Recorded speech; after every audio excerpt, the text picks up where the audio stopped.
কেমন আছো সবাই? আশা করি সবাই সুস্থ ও ভালো আছো। আজকে আমরা নবম দশম শ্রেণীর ত্রিকোণমিতি অনুশীলনী 9.2 এর 25, 26 এবং 27 নং ম্যাথ সমাধান করব।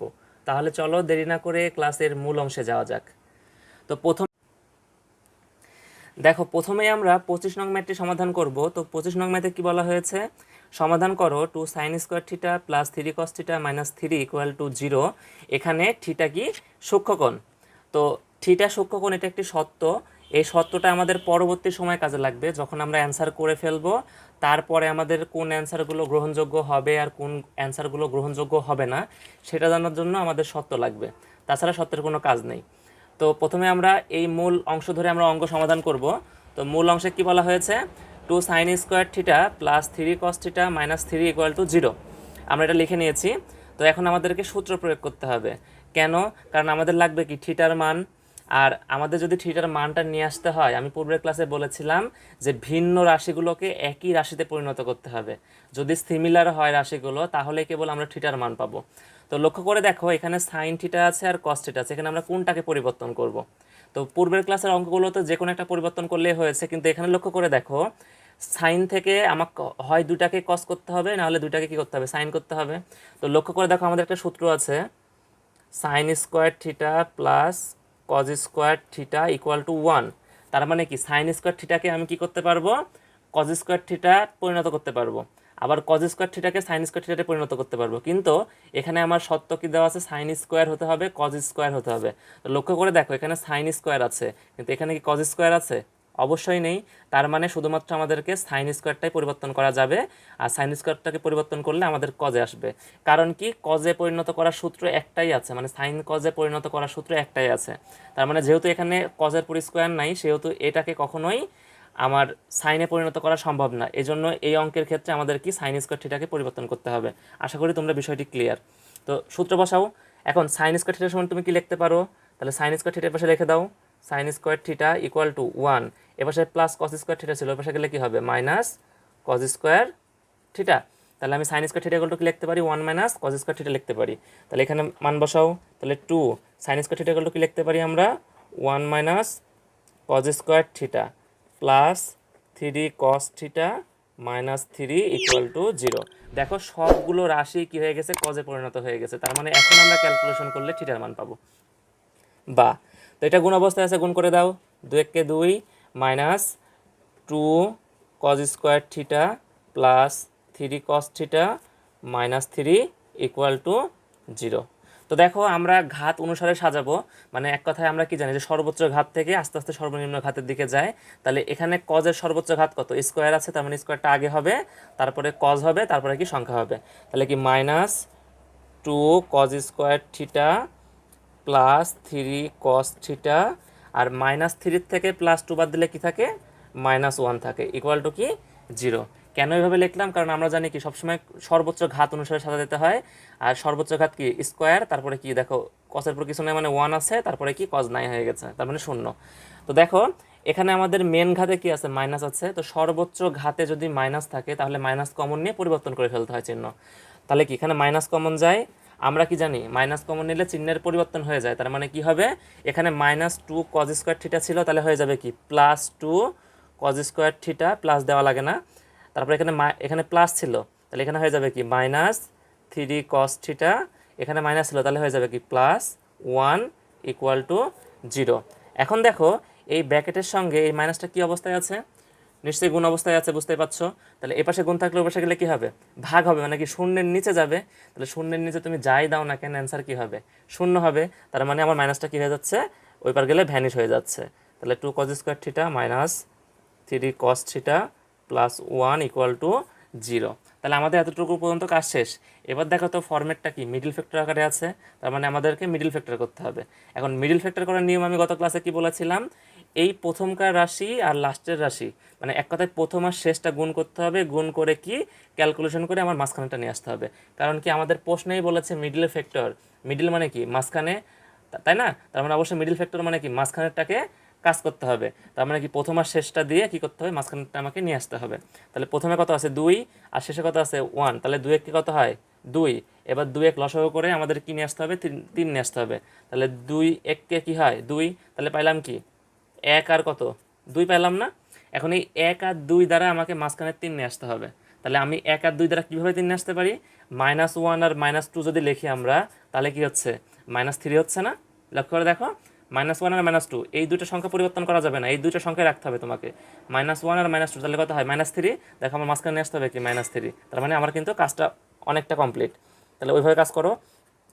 2 cos স্কোয়ার থিটা, তাহলে কি হচ্ছে -2 cos theta minus cos theta plus 1 equal to 0। দেখো -2 cos থিটা আর মাইনাস cos থিটা মানে কয়টা cos থিটা হলো, এখানে দুইটার এখানে একটা, মোট কয়টা হলো 3টা cos থিটা হলো গেল না। তাহলে দেখো প্রথম আর শেষেরটা আমরা ক্যালকুলেশন করে কোনটা নিয়ে আসছি, মাঝখানেটা নিয়ে আসছি।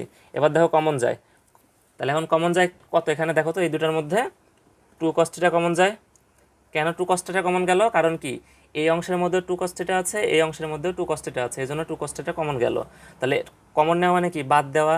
তাহলে 2 cos স্কোয়ার থিটা থেকে 2 cos থিটা বাদ দাও, তাহলে 2 2 কেটে যায়। আর cos স্কোয়ার থিটা থেকে cos থিটা কাটলে কি থাকে, শুধুমাত্র একটা cos থিটা থাকে। আর মাইনাস, এবার কি দেখো 2 cos থিটা থেকে 2 cos থিটা বাদ দিলে কি থাকে, 1 থাকে। মাইনাস এখানে কি 1 যদি কমন নাও তাহলে কি হচ্ছে cos theta minus 1 equal to কি 0। তো লক্ষ্য করে দেখো, তোমার যদি কনফিউশন থাকে তুমি গুণ করে দিয়ে দেখবে যে আগের লাইন আসতেছে কিনা।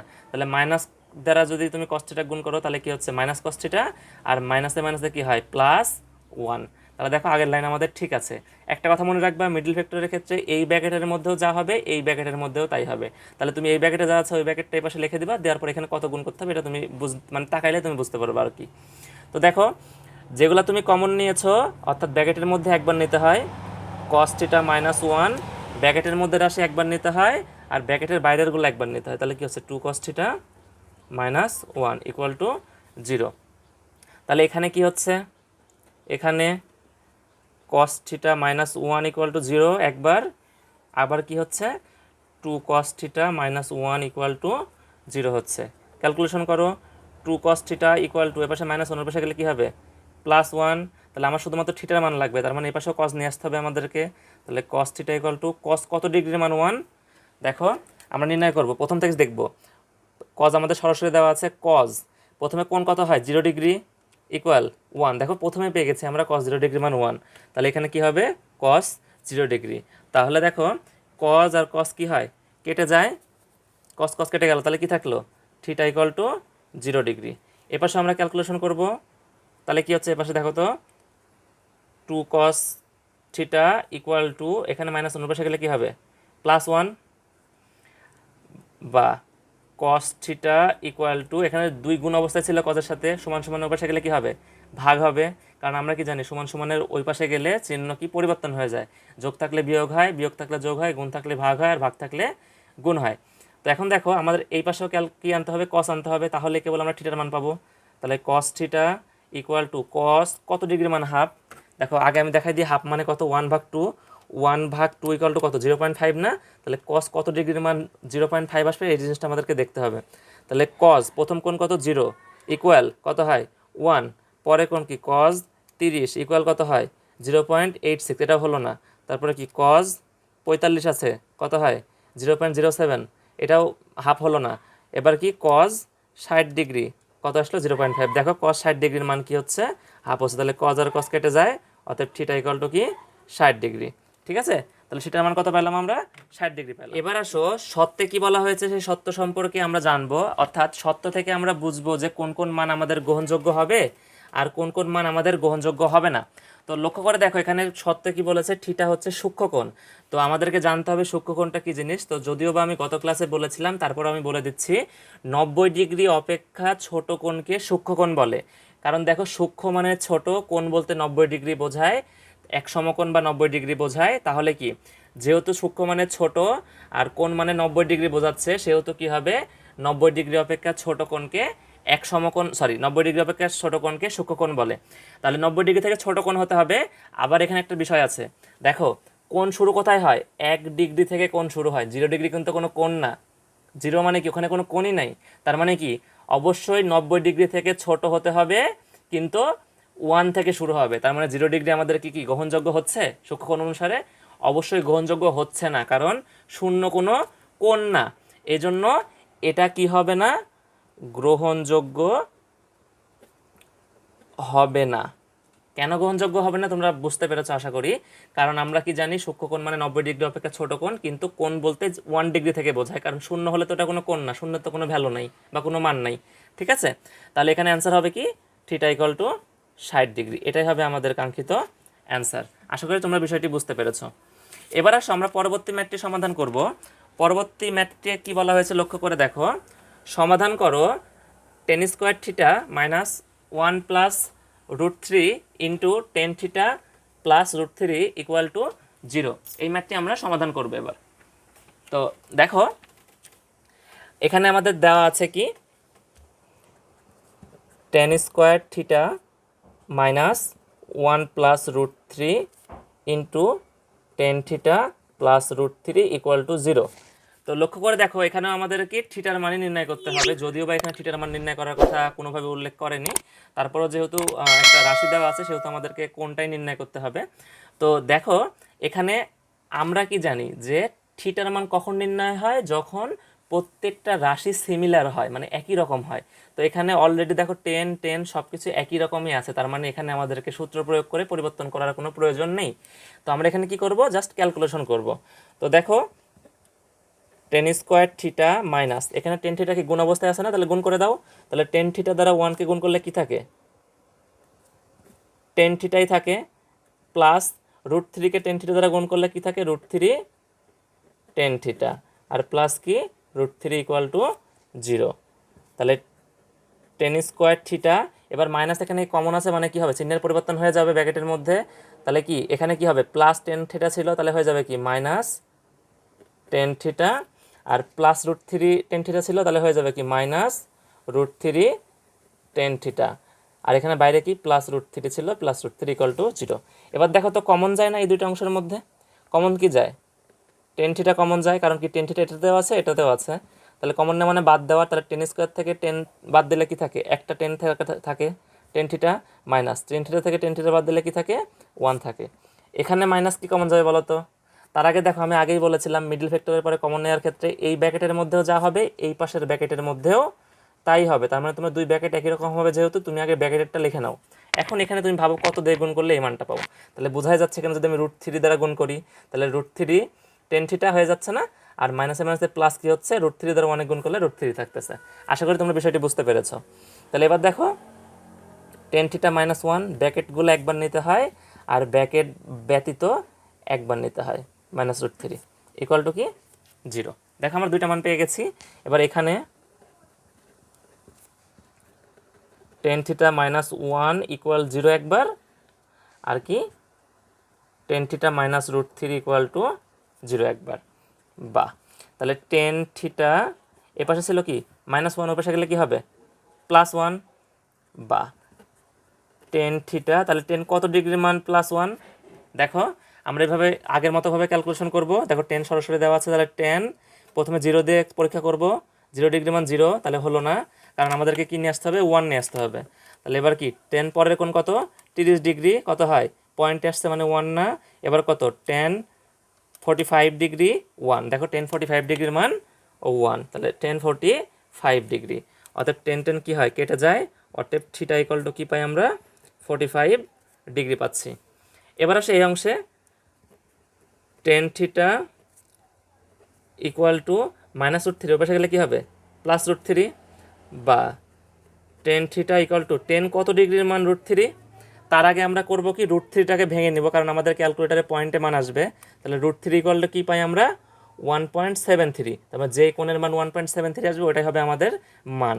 তাহলে দেখো টেন 0 ডিগ্রির মান 0 হলো না, টেন 30 ডিগ্রি তারপরে আছে কত হয় 0.577, এটা কিন্তু মিলেনি, এটাও হলো না। এবার কি টেন 45 ডিগ্রি আমরা 1 পাইলাম, তাহলে 45 ডিগ্রিও হবে না, 6 ডিগ্রি দেখি, তাহলে কত হয় 1.73 না, দেখো 1.73 মিলে গেছে, তার মানে কি 1.73 বা √3 সমান কত হয় টেন 60 ডিগ্রি। দেখো টেন 60 ডিগ্রি আমরা পেয়ে গেছি, তাহলে টেন টেন কেটে যায়, তাহলে কি হচ্ছে থিটা ইকুয়াল টু কত হয় 6 ডিগ্রি হয়। তাহলে আমাদের অ্যান্সার হবে কি থিটা ইকুয়াল টু 45 ডিগ্রি, অথবা থিটা ইকুয়াল টু কত হবে 60 ডিগ্রি, এটাই হবে কি আমাদের অ্যান্সার। আশা করি তোমরা বিষয়টি বুঝতে পেরেছো, একেবারে সহজ অঙ্ক, তো তোমরা এইভাবে ক্যালকুলেশন করবে। এবার আসো আমরা 27 নং ম্যাথটি সমাধান করব।